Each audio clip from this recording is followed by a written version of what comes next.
월요일 날 나오고요. 목요일 날 나오고요. 금요일 날 나오죠. 그 사이에 이제 우리가 실현 여론조사도 간혹 나오긴 합니다만. 자, 리얼미터 여론조사 한번 보겠습니다. 윤석열 이게 있어요. 이제 이 리얼미터 여론조사는 자동응답이잖아요.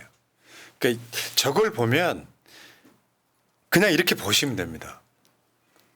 윤석열 지지 측 일부가 결집하는구나. 결집했네. 기계가 물어봐요. 솔직하게 답하는 거죠. 그러니까 기계 음성이 물어봤을 때 답하는 거랑 상담원이 물어봤을 때 답하는 거랑 다른 이유는 사람의 이중성 같은 거에 가까운데 크게 여론 신경 쓰실 필요는 없어요. 지금 중요한 건 전화 면접이에요. 요거는 그냥 신경 별로 안 쓰셔도 되는데 이념 성향별로도 한번 보겠습니다. 보수가 진보보다 한 40여 명 많습니다. 근데 그게 이제 계속 왔다 갔다 하는데 내가 말씀드렸죠. 박근혜 탄핵 같은 게 나오지 않는 이상 살짝 올랐다가 더 떨어지고 살짝 올랐다가 더 떨어지고 이걸 계속 반복할 거라는 거죠. 자, 여론조사 꽃으로 갈게요.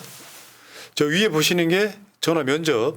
요거는 저 여론조사 꽃이 생긴 일에 윤석열 지지율 최저치예요. 23.1. 지난주 갤럽 20%랑 똑같은 맥락입니다. 그리고 자동응답은 27.3, 71.5. 윤석열 지금 전화 면접과 자동응답의 부정평가가 75.2, 71.5 각각 이렇습니다. 그러면 이게 지금 밑에 있는 게 아까 리얼미터는 30% 회복했다 이게 기사 헤드라인이었거든요. 이 맥락에서는 지금 윤석열 지지율은 27 정도, 28, 뭐 어떤 경우에는 보수 과표집 되면 30 정도 가까이 가는 것이고 저기 위에 있는 전화 면접 23.1은 전체적인 추세는 여론조사 꽃이 찍은 것처럼 최저치를 찍은 것처럼 윤석열 지지율은 지금 굉장히 위태로운 상태라고 보시면 되죠. 그리고 다시 말씀드려요. 제가 알고 있기에 상담원을 쓰는 전화 면접 여론조사 중에 저녁 시간대도 여론조사하는 건 여론조사 꽃밖에 없는 걸로 알고 있습니다. 다 낮 시간대에 끝내버린다. 그 다음에 추석 민심 평가. 지난 추석보다 나빠졌다. 51.9 각각 60.3. 전화 면접 자동응답 각각 그렇습니다. 그리고 지난 추석과 비슷하다. 그리고 지난 추석보다 좋아졌다 하시는 분들이 계세요. 저런 분들은 이제 주가 조작해서 돈 먹으시는 분들. 변한 게 없다, 뭐 더 나빠졌다. 그럼 결과적으로 더 나빠진 부정평가가 훨씬 더 많다는 뜻이잖아요. 저게 사실 지금 국민들 입장에서는 예전하고 달라진 게 없다는 거죠. 근데 재밌지 않아요? 기기가 물어보면 더 나빠졌다가 60.3인데 사람이 물어보면 더 나빠졌다가 51.9란 말이에요. 사람이 물어보면 더 나빠졌어도 그렇게 말하기 싫은가 봐요. 말하기 싫다기보다 불안한 거죠. 나한테 전화 건 저 사람이 혹시 윤석열이 고용한 사람 아닐까? 윤석열한테 꼬다 바치는 사람 아닐까? 뭐 이런 별의별 상상을 다 하게 되잖아요.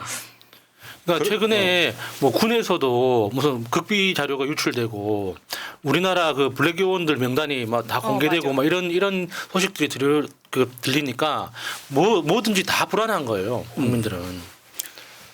자, 다음 한번 보겠습니다. 김건희의 지금 최근의 행보에 대해서 대통령 배우자 김건희는 최근 마포대교를 순찰하고 개선점을 지적하는 등 적극 행보를 이어가고 있다. 이런 행보에 대해서 어떻게 생각하냐. 그러니까 전화 면접에서는 적절하다 23.9, 부적절하다 66.6. 그다음에 자동응답에서는 적절하다 23.7, 부적절하다 67.8. 이건 누가 봐도 부적절한 거죠. 그러니까 둘이 비슷하잖아요. 뭐 ARS나 응답이나. 그리고 또 있습니다. 뭐 조이치모터스 주가 조작 관련해서 검찰이 김건희를 어떻게 처분해야 된다고 생각하냐 이거예요. 그러니까 전화 면접에서는 무혐의 처분해야 된다 16.8. 기소해야 된다가 70.1. 그다음에 자동응답에서는 무혐의 처분해야 된다가 23.5, 기소해야 된다가 67.5. 근데 이거는 전 지역과 전 연령에서도 보면 김건희를 기소해야 된다가 더 많은 거잖아요. 이 정도 되면은 좀 민심도 읽고 해서 적당히 해야 되는 거 아닙니까? 그는 주식을 모르는 사람 입장에서 봐도 공범들은 싸그리 다 유죄 판결 받고 감옥에 갔는데 왜 딱 한 사람만 처벌이 안 되느냐, 이상한 거죠. 그러니까 이 여론조사 꽃에서 중요한 게 이거예요. 국민들 62.9%는 김건희가 공천 개입했을 것이다. 올 썸네일에 들어있는 숫자죠. 국민 75.6%는 김건희가 국정 개입하고 있을 것이다 라고 보고 있습니다. 지금 앞서서 보셨던 마포대교나 지금 보시는 주가 조작이나 둘 다 전 연령, 전 지역에서 김건희 그렇게 하면 안 된다는 의견이 지금 우세하게 보이는 겁니다. 그리고 부적절한 행보고 기소해야 된다. 언제까지 눈 가리고 아웅할 건지, 언제까지 그렇게 공권력 써가면서 막을 수 있는지 궁금합니다. 우리는 이제 김건희를 아니까 야 이거 이 정권이 이렇게 가도 된단 말인가, 탄핵해야 된다 이렇게 주장을 하지만 모르시는 분들 꽤 많은데 전체적으로 이거 어떻게 보시면 되냐면은 아까 그 윤석열 지지율 한 번만 다시 한번 보여줘 보세요. 여론조사 꽃으로 보면 저게 어떻게 우리가 해석을 하면 좋냐면 23.1%의 국민들, 이거는 윤석열 탄핵 국면에서는요 저 전화 면접 조사가 중요합니다. 제가 계속 말씀드리지만 밑에 있는 자동응답은 좀 아주 쉽게 표현하면 투표장에 나올 사람들 지지율이에요. 정치 고관여층 이어서 웬만하면 투표장에 나올 사람들. 그러니까 그거지만 윤석열 같은 자를 탄핵해야 될 때는 국민 전체 여론이 중요해. 이건 전화 면접에 가까워요. 원래 여론조사 전문가들은 대부분 다 아는 이야기죠. 상담원이 물어보면 정치에 관심 없는 사람도 붙잡아서 물어봅니다. 그러니까 전체적인 이미지가 윤석열 못하고 있다고 생각하는 국민이 23.1 또는 갤럽 기준으로 20%밖에 안 되는 거고요. 나머지는 75가 넘어가잖아요. 원래 여론조사 학에서 60% 넘어가면 의미가 없다고 말을 합니다. 절대 다수이기 때문에. 근데 그보다 15%가 더 많잖아요. 그러니까 지금 여론조사에서 리얼미터나 여론조사 콧의 자동응답 조사는 별로 신경 안 쓰셔도 돼요. 윤석열 탄핵시키는데 모든 언론이 박근혜 탄핵시킬 때 뭘 갖다가 쓰냐면 갤럽 여론조사 수치를 보여주고 있잖아요. 그러니까 윤석열 지지율 갤럽이나 여론조사 콧의 전화 면접 여론조사 정도만 참고하시면 될 것 같다라고 설명을 드리고요. 지금 어쨌건 윤석열은 저걸 뭐라고 설명할까요? 그냥 간단하게 생각을 한번 해봅시다. 이게 문재인 정부나 이재명 정부라고 생각해봐요. 지지율이 저렇게밖에 안 나온다고 생각해봐요. 본인이나 대통령실 또는 지지층이 느끼는 위기가 어마어마할 거예요. 그러면 내가 다시 말했잖아요. 윤석열 지지율이 올랐다 내려갔다 2, 3%는 아무 의미가 없어요. 다만 윤석열 지지율을 올리는 방법은 첫 번째 아무것도 안 하는 거. 그러면 약간 복원이 된다니까. 두 번째 김건희를 사법 처리하는 거. 이 두 가지를 하면 어느 정도 복원은 돼요. 근데 그게 어떤 일반인에 대한 뭔가 관용을 베푸는 게 아니잖아요. 윤석열이 대통령이기 때문에 해야 될 일이 있잖아요. 네. 근데 윤석열 자체가 다 저지레를 엄청 해놔가지고 안 했으면 좋겠다라고 생각하는 그것들이 되게 많고 요즘 같은 대표적인 게 응급실 대란 이런 거란 말이에요. 이 과정들로 보면 윤석열은 이제 10월 달 지나면서 저는 벗어날 길은 없다고 생각하는데 아무것도 못하고 마누라만 감싸는 놈이 국회에서 올린 특검 같은 것도 거부권 행사하고 국정조사에 엄청나게 두들겨 맞고 진짜 올해를 버틸 수 있겠냐. 저는 그런 걱정을 하고 있는 거예요. 윤석열 입장에서 변호하려고 하는 말이 아니라 불쌍해서요. 진짜로.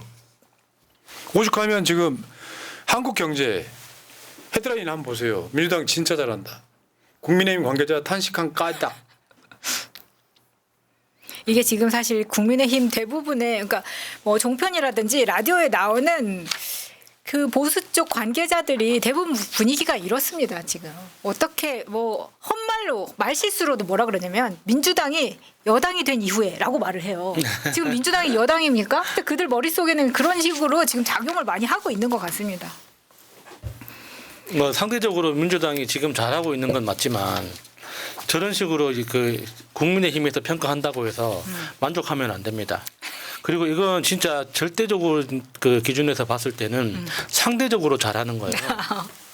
그러니까 지금 국민의힘은 어떤 정당으로서의 기능을 제대로 할 수 있는 내부 구조나 어떤 정치 철학이나 그런 게 완전히 사라진 상태잖아요.